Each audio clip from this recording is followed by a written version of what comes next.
आज का टॉपिक है प्रेरकत्व युग्मित एलसी परिपथ, इंडक्टिवली कपल्ड एलसी सर्किट। पहले हमने दोनों पढ़े हैं जिसमें प्रतिरोध था, आरसी परिपथ थे। आज लेंगे हम एलसी परिपथ। माना दो प्रतिरोध एलसी परिपथ हैं जिन्हें चित्र 2.42 के अनुसार यहाँ पे दर्शाया गया है। इसमें ये तो कोइल हो गई, ये भी L1 और L2, और उधर चित्र में गया C1 और C2, दो हमारे पास संधारित्र हो गए। ठीक है, ये दोनों एलसी परिपथ चित्र में दिख रहा ना आपको, ये तो एलसी परिपथ एक हो गया, ये दूसरा एलसी परिपथ हो गया। और प्रेरकत्व युग्म हो गए, यानी दोनों के प्रेरकत्व पास में रख दिए। ये L1 और L2 कुंडली, इनका प्रेरकत्व गुणांक इसका पहले का L1 है, इसका L2 है, और दोनों जब पास में रखते हैं तो आपने म्यूचुअल इंडक्शन जो है ना पढ़ा होगा, अन्योन्य प्रेरण, वो कैपिटल N है, यहाँ पे दर्शा रखा है।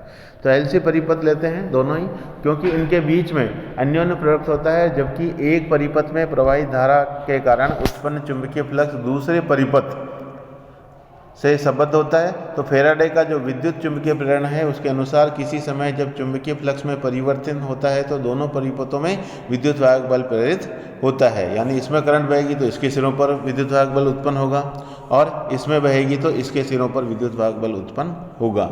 तो माना परिपथों 1 व 2 में प्रेरकत्व क्रमशः L1 तथा L2 और धारिताएं कितनी हैं, C1 और C2 हैं।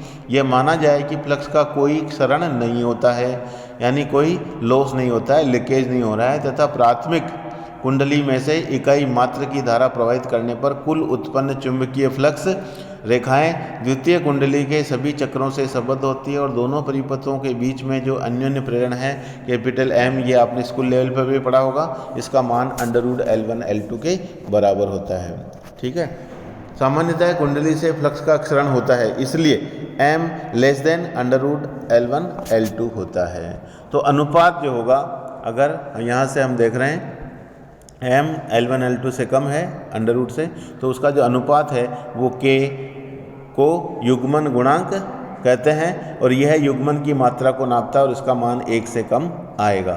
तो माना किसी समय धारिताएं C1 तथा C2 पर आवेशों के क्रमांक कितने हैं, Q1 तथा Q2 है, तथा परिपथों में तात्कालिक धाराओं के मान कैपिटल I1 और कैपिटल I2 हैं। ठीक है, तो परिपथ में उत्पन्न वोल्टता संधारित्र पर विभवांतर के तुल्य होगी, और ये L1 कुंडली के सिरों पर उत्पन्न विभवांतर हो गया, ये दूसरी L2 जो कुंडली थी उसके ऊपर सिरों पर उत्पन्न विभवांतर है, दोनों से उत्पन्न विभवांतर C के बराबर होने चाहिए। C के सिरों पर विभवांतर कितना होगा, आवेश अपॉन धारिता Q1/C1। तो ये एक तरह से किरचॉफ का जो नियम है उसके आधार पर हम लिख रहे हैं, इसको अपन रीअरेंज करेंगे तो ये समीकरण हमारे पास आ जाएगी। तथा सेकंड जो परिपथ है उसमें हमारे पास सेकंड के ऊपर विभवांतर इतना होगा, और अन्योन्य प्रेरण ये माइनस हो जाएगा, और ये इस तरह से, इसी तरह से जैसे ऊपर ये समीकरण लिखी थी वैसे लिखेंगे, उसको रीअरेंज करेंगे तो ये हमारे पास आ जाएगी।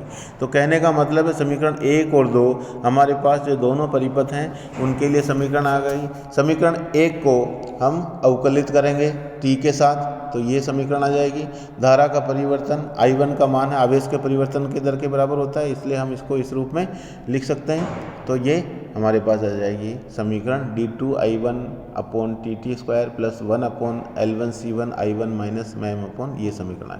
यदि ω1 प्रथम परिपथ की प्राकृतिक कोणीय आवृत्ति है, और हम पहले पढ़ चुके हैं, तब उसका मान होगा 1/L1C1 का √ तो यहाँ पे हम इसको ω1² लिख देंगे।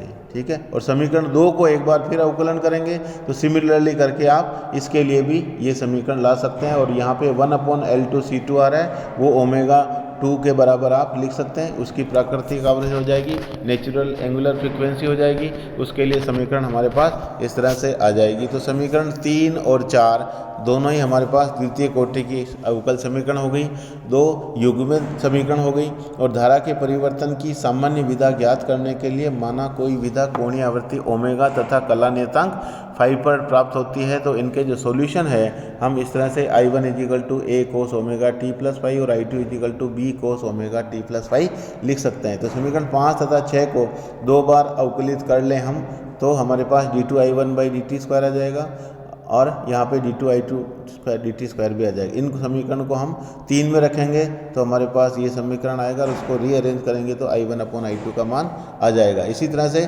समीकरण 7 तथा 8 का मान हम 4 में रखेंगे और उसको रीअरेंज करेंगे तो i1/i2 आ जाएगा। तो i1/i2 के मान इन दोनों से 3 और 4 से हमारे पास ये आ गए। पहले तो हमारे पास ये आया m omega square upon L1 omega square minus omega square, ये ओमेगा 1 के पदों में हो गया, और यहाँ पे L2 ओमेगा स्क्वायर ये हमारे पास ओमेगा 2 के पदों में हो गया। तो समीकरण 9 और 10 से हमारे पास ये i1/i2 का मान आ गया। दोनों को हम बराबर कर देंगे क्योंकि दोनों i1/i2 के बराबर हैं। इसमें ओमेगा 1 आ रहा है, इसमें ओमेगा 2 आ रहा है, ठीक है। इसको क्रॉस मल्टी है ना, इसको यूँ गुना करेंगे, इसको क्रॉस गुना करेंगे तो हमारे पास ये समीकरण आ जाएगी, और उसको रीअरेंज करें तो ये हमारे पास आ जाएगी। और यहाँ पे हम जानते हैं k का मान m/√L2 नया नियतांक ले लिया तो ये हमारे पास समीकरण आ जाएगी 11। इस तरह से omega square minus omega 1 square into omega square minus omega 2 square is के स्क्वायर ओमेगा 4। तो समीकरण 11 चूँकि ओमेगा स्क्वायर का द्विघात समीकरण है तथा इसके हल से सामान्य विधाओं की आवृत्तियाँ प्राप्त होगी। यदि दोनों परिपथ समरूपी हैं, यानी L1 L2 बराबर हों और L के बराबर हों, इसी तरह से C1 C2 भी बराबर हो और माना कि C हो गया, तो ओमेगा 1 ओमेगा 2 और ओमेगा 0 सब 1/√LC के बराबर आ जाएंगे। इस विशेष स्थिति में हमारे पास समीकरण तब इसमें कन्वर्ट हो जाएगी और तब अंडर रूट लेंगे तो प्लस माइनस किया जाएगा और ओमेगा का मान plus minus omega 0/√1 plus minus किया जाएगा। अब इसमें भी फिर दो कंडीशन है, एक बार धनात्मक लें, बाहर माइनस का तो कोई मतलब नहीं है तो ये तो केवल प्लस ही होगा, लेकिन अंदर जो अंडर रूट के अंदर प्लस माइनस आ रहा है वो एक बार प्लस लेंगे तो उस आवृत्ति को ओमेगा डैश कह दिया और माइनस लेंगे तो उसको ओमेगा डबल डैश कह दिया। तो इसलिए दो संभावित आवृत्तियां हमारे पास होगी। उपरोक्त दोनों आवृत्तियां ओमेगा डैश तथा ओमेगा डबल डैश दो समान प्रेरकत्वीय युग्मित एलसी परिपथ के सामान्य विधाओं की आवृत्तियाँ होती है, और यदि धारा के आयाम तथा आवृत्ति के बीच वक्र खींचा जाए तो आवृत्ति यानी जो फ्रीक्वेंसी रेस्पॉन्स कर्व है, प्रत्याभिव्यक्ति वक्र कहेंगे इसको, और वो इस प्रकार चित्र 2.4 में 3 में प्रदर्शित किया गया है। और ये आपको यहाँ पे देखिए दो उच्चिष्ट प्राप्त हो रहे हैं। मैं बताऊँ आपको, ये ग्राफ यूँ गया और यूँ आ रहा है, ठीक है। तो ये एक उच्चिष्ट यहाँ हुआ और दूसरा उच्चिष्ट यहाँ है, ठीक है। और जैसे जैसे ये इन दोनों उच्चिष्टों के मध्य की दूरी जो है वो k पर निर्भर करती है, वो यहाँ पे बताया गया है, ठीक है। ए जो ग्राफ है वो ये रहा हमारे पास, तो उसमें दोनों में अंतर सबसे अधिक है तो के हम कहेंगे अधिक है। फिर इन दोनों आवृत्तियों के बीच में ये जो दूरी जब मध्य में आया है और लास्ट में हम देख रहे हैं कि जब न्यून है तो ये ग्राफ केवल एक में कन्वर्ट हो गया, ठीक है ना।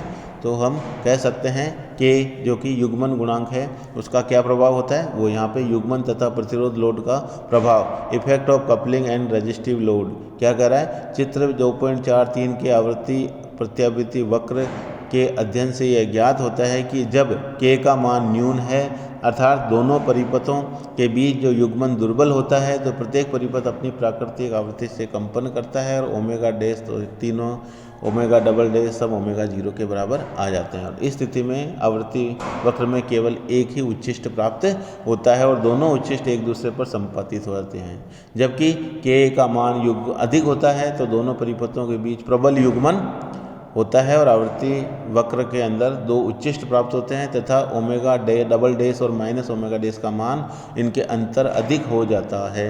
उपरोक्त विश्लेषण में परिपथों को प्रतिरोध रहित माना गया है तथा प्रतिरोध का प्रभाव नगण्य किया गया है। व्यवहारिक रूप में हम जानते हैं प्रतिरोध नगण्य यानी 0 नहीं होता है और कुछ न कुछ प्रतिरोध होता है, इसलिए प्रैक्टिकल रूप में अलग होता है। व्यवहारिक रूप में कुछ प्रतिरोध हमेशा उपस्थित रहता है जिसके कारण आयाम का अधिकतम मान सीमित ही रहता है। तो इस तरह से एग्ज़ाम में यदि आपको डिटेल में पूछे तो ग्राफ से इसको समझाना है कि कैसे इसकी के पर निर्भरता है। ये देखिए है ना कि हमने ए जो ग्राफ था एक बार फिर बताता हूँ, ये अधिकतम बता रहा है, फिर आपने कम किया तो इनके दोनों के अंतर दोनों उच्चिष्ट का कम हो गया और जब k टेंस टू 0 हो जाता है तो ये ओवरलैप हो जाता है, यानी ओमेगा डैश और ओमेगा डबल डैश लगभग समान हो जाते हैं, इसलिए इसके दोनों संपाति हम कह सकते हैं। तो ये ओमेगा डैश क्या है, ओमेगा 0 √1 प्लस k है और हर √1 प्लस k ज़्यादा है, √1 माइनस k कम है। तो आप कह सकते हैं ये कम है तो ओमेगा डबल डैश क्या होगा ग्रेटर देन ओमेगा डैश होगा। ठीक है, तो इस चित्र के अंदर आपको ध्यान रखना है, यदि वाई में पूछ ले और ये कौन सा है तो आप कहेंगे ये ओमेगा डैश है और ये ओमेगा डबल डैश है। ओमेगा डबल डैश का मान ज़्यादा होगा क्योंकि उसके अंदर हर का मान कम है। ठीक है, तो इस तरह से आप ग्राफ में ध्यान रखें और समझा दें। Thank you.